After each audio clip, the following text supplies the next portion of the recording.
Hi, very good afternoon, and thanks for getting on to the Saturday edition of Vogan's Global Weather Report. It is the fourth edition, and this is the 2 meter temperature normally is globally during the first full day of July 2022. Lots of extremes on the chart at the moment.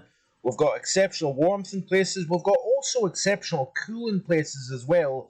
And these cool areas are very expansive indeed.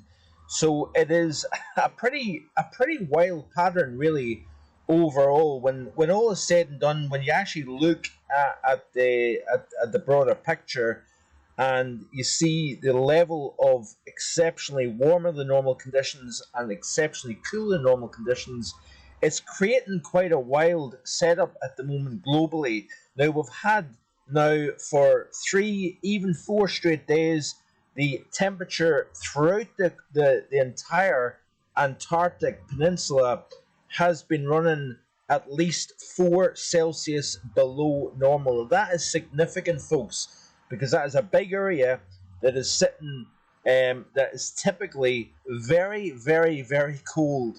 And to get -4, -5 below what is average, and bear in mind, like I say, this is now entering the heart of winter down in Antarctica, so that there is definitely stuff going on when it comes to the overall big picture, whether it's the solar cycle at the moment, whether it's the La Nina. I think there's a lot of things going on at the moment, and that is what's making things very interesting from a climatological perspective, as well as your day-to-day weather stuff. So, of course, the month of June for Antarctica has been overall warmer than normal, but it was a very, very cold end to the month of June down in the Antarctic Peninsula. This is the Antarctic Oscillation, and of course, I refer quite often, particularly during the autumn and winter months, with the Arctic Oscillation, whether it's negative or positive. Of course, a positive Arctic Oscillation tends to bundle the cold over the Arctic and tends to lead to stronger westerlies within the mid-latitude region. You could almost say the same thing for the Antarctic Oscillation here, and we had a very deep negative Antarctic Oscillation during the heart of June, and then of course we swung the other way, went very positive, and hence I think why we've seen some very, very cold conditions across Antarctica. So look at the extreme swing in the pressure pattern over the Antarctic. Low pressure was very much dominating in recent days, hence the positive. We had strong high pressure over the Antarctic, and therefore we released a lot of that cold out of the Antarctic, out of the pole, towards what is the mid latitudes of the southern hemisphere. So places such as Argentina, Brazil, New Zealand, we've seen very cold conditions here when we release some of that Antarctic cold outwards away from the South Pole. Now that we're bundling that cold, we're seeing the temperature coming down. But what that is doing, folks, is we've got very significant hot spots, over northwest North America. But look at the large area of cool, as you can see here. Very warm across Europe. We've actually got still slightly below normal conditions across much of the UK, thanks to low pressure overhead.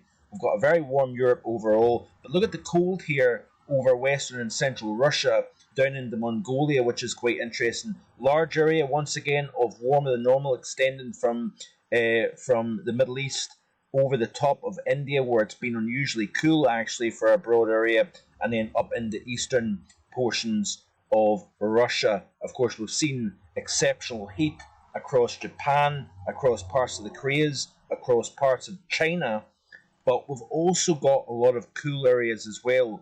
But generally, the 0.6 Celsius above normal over the northern hemisphere is being counterbalanced by the -4 Celsius below normal over the Antarctic here. So it's tipping the balance, it's keeping things pretty level when it comes to the entire heat budget of the world at this moment in time. So very interesting, that's for sure here. Of course, 10 years ago, we've seen some very exceptional cool summers. 2011 was the coldest summer in the UK in 18 years. That was followed by a very wet summer of 2012.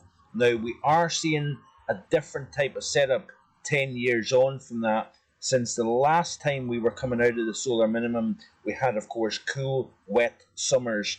We had dry summers for a period, then we had wet summers as well. But what's taken place here is we're well within the 3-year La Nina, which still seems to be present. I did see a tweet by somebody, actually, a professional meteorologist, that declared La Nina over. Now, if somebody can turn around and maybe tell me otherwise, that La Nina is still ongoing at the moment, albeit we're starting to see warming taking place within the eastern equatorial Pacific. That might be starting to see the changeover to an El Nino taking place. I don't know yet. I'm not 100% sure, but it's interesting. We're now starting to reverse the temperature profile of both the North Pacific and the North Atlantic, cooling over the central North Atlantic, warming over the central North Pacific, and that could be, signifying bigger changes as we go towards the autumn season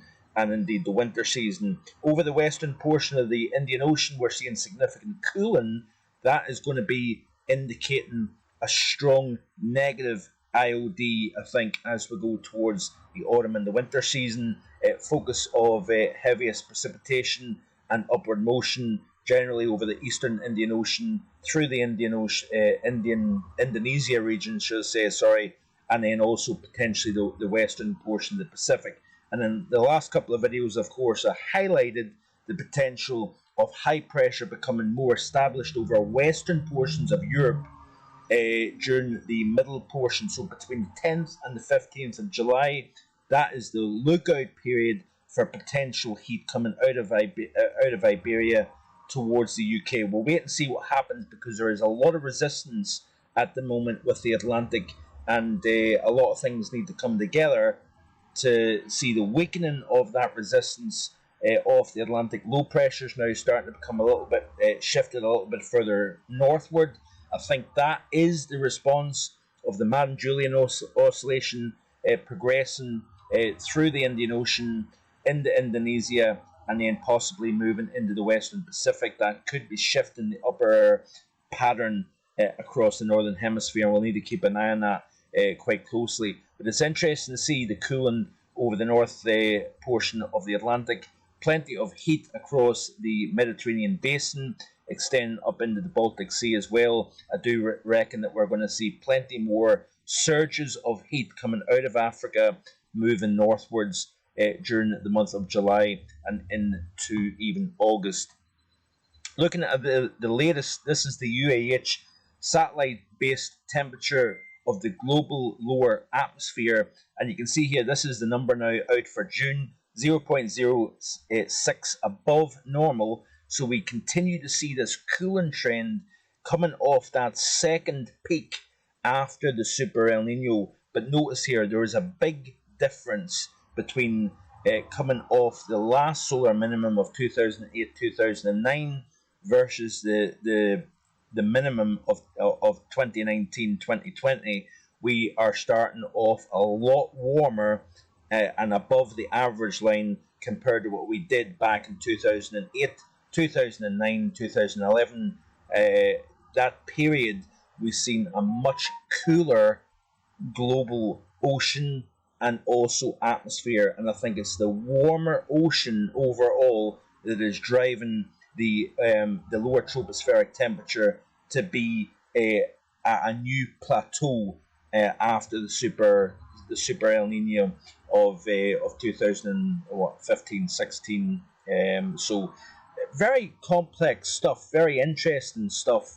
And I do in these videos, in particular the global weather report, climate report, I do like to look at the overall global drivers that are in place at the moment, and looking at all the different aspects. It is a very fascinating system, both within the oceans and the atmosphere, and I try my very best to understand it, and with the basic knowledge that I've got, because I don't claim to know anything, in great detail with regards to the physics of the atmosphere by any stretch. But certainly, what I do understand, my own interpretation, I try to present that to you here on my YouTube channel. So certainly looking at the global atmosphere at the moment, as well as the global oceans, it's interesting to see how we're starting to see these kind of small scale shifts going on as we press towards the middle portion of the summer. And we'll look at how that may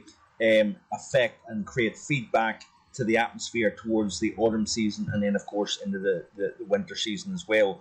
So really that's it for today. Thanks for watching. I do appreciate it. Please, of course, hit the like button, subscribe to the channel, and I will hopefully be back again tomorrow with more. Bye for now.